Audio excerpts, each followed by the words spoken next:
The day of life with Juan Ralioso, sige paano maskin maulan. Magluluto nga pala kami ng saging ngayon ay si Ronje lang pala. Ang isog-isog pa niya guys. Ang isog-isog pa niya guys. Hinapak naman guys sa kanyang obra. Tignan nyo guys oh.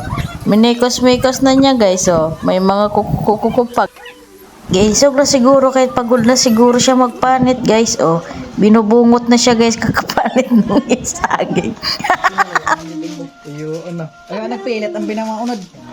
Sa hinapak talaga yan ang kanyang obra guys oh. May langaw-langaw pa talaga guys. Disclaimer, malinis po ang aking kuko. Malinis po ang aking kuko. Mga kaibigan. Kumusta ang buhay-buhay mga bossing? Malinis din naman pala yung kanyang mga kamay guys. Sa puntong yan ay nag-aabang na yung mga taong yan na maluto ang niluluto ni Ronje na saging. Kaso nagluluto din pala si Jonah ng kanyang pansit canton. Kaya nilinis na muna ni Ronje ang kanyang kawali. Nagre-ready na siya sa kanyang lulutuin na banana cue. Bising-busy na nga itong mag-asawa sa pagluluto. Ay, magkapatid pala. Ang itim-itim na nga ng kanyang kawali, guys, kasi kahoy yung gamit namin. Habang nagluluto sila niyan, malapit na silang mag-away kasi umaambol na ang tagal-tagal pa ni Jones magluto. Kaya dinabugan na talaga ni Todo. Ayan, pinapakain pa nila ang kanyang mga iro. Ito naman nagpipiling malinis kaya nagugas siya ng kanyang kamay. Inabutan na po nga siya ng ulan dito sa kanyang sinampay. Yun, kulok-kulok na. Nagsisimula na nga umambon-ambon dyan guys oh. Yung manok oh, uuwi na dyan kasi umaambon na. At saka si Binay at saka si Hirap nandyan din, nag-aabang din ng luto. Ayun, nilagay pa lang pala ni Jones ang kanyang pansit canton kasi nagugutom na daw siya. Kaya nagluto siya ng pansit canton na 3 piraso para lang sa kanya. At yan din pala guys, yung pinapakita ko, yan yung aming laruan dati. Nilalagay yan sa bibig at ihipan mo. At yan ay lumulutang.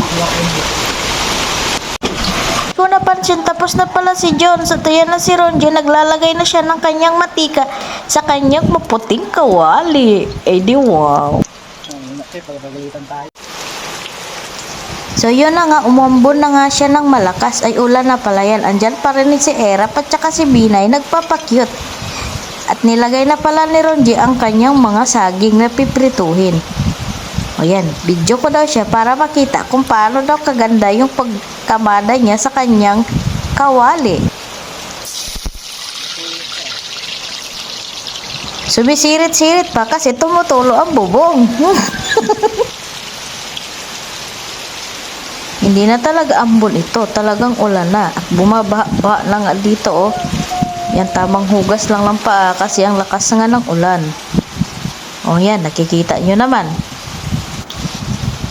At yan, malapit na ngang maluto itong kanyang banana cue kaya binabaliktad-baliktad na niya. Dahil gutom na ang kanyang mga customer na naghihintay doon. At nandito na din yung pansit canton na lata. Ayan na rin si Rons. Nalulungkot siya sa kanyang mga manok dahil kanyang buhay ay manok. Ayan, nag-aalala siya sa kanyang manok baka makusla ang kanyang mga manok dahil ang lakas nga ng ulan. Ayan yung kanyang mga pangsabong guys oh. Yan, ginawa niya yung farm ng mga manok ang bahay namin hanggang doon yan sa may dulo.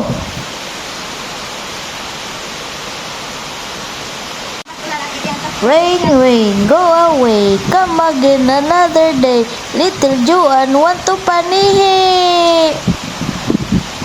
At ito din si John ay natulala na kasi pupunta kami niyan sa panihian, hindi siya makapanihi kasi umuulan. Kaya ganyan siguro tulala.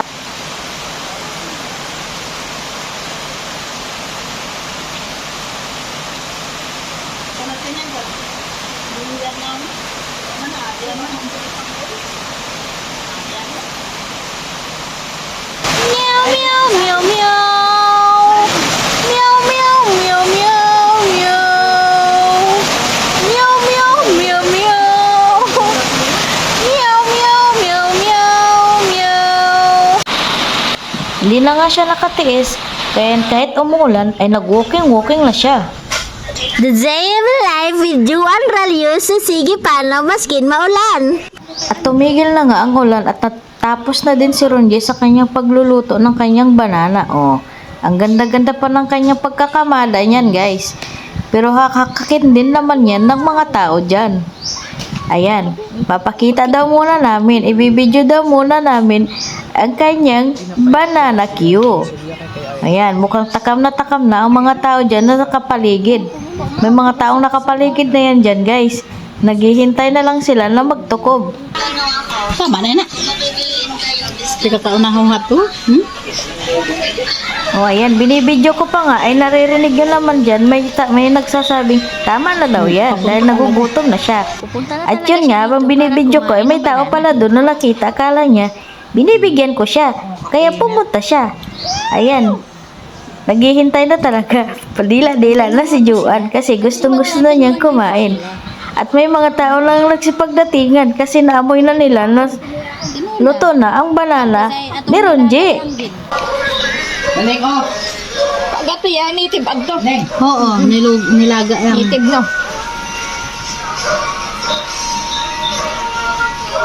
Init. Naku, mainit pala ito. Masabi sa'yo. Napasok ako. Kumikirig-kirig pa nga siya. Pag nadalo-dalo talaga ikaw, mapapasok ka talaga. Natatakam na nga sana dito si Jonah. Kaso ang init pa, tsaka si Juan natatakam na din. O, dumidila-dila pa siya, guys. Ayan, kanya-kanya nang kuha. Kahit mainit, guys. Sige, kuha kasi pag mahina ka, ay naku, ubusan ka talaga yan. Diyan, guys. Kaya unahan lang yan, guys. Kaya kahit mainit, sige. Ayan, o. Kanya-kanyang kuha, ayan na yan. Kanya-kanyang lapit na yan, dyan, guys. O. O, diba? Ganyan sila, guys. Pag mahina ka dyan, ay wala. Finish ka na. Dalagan na gid po siya. Ayan o, nagpapaalam pa po siya. Ayan na po, guys. O, habang nagpapangisog nga dyan si Jonah, ayan, naubos na. I-time lap daw. Time lap ba yun? Yan, tinatawag na nga namin yung iba dyan kasi maubusan na sila. At yan na nga, wala na. O, ayun na, naghihintay pa siya kung may tira. Babalik daw siya niyan, guys. Baka may tira-tira pa daw. At ang huling kumain ay si MJ. Kasi, nahuli si MJ na pumunta. Kaya, sa kanya yan, natira na dalawa. Magtatalisik Yun daw lang, kasi. guys. Goodbye. AFK kung ta. Ubusin mo na yan kasi yan na lang ang natira. Dahil naiwan ka na. Ubusin mo na yan, tigdalawa tayo. Oh, wala na. Oh, yan na nga, wala nang natira, guys. Naubos na ni MJ.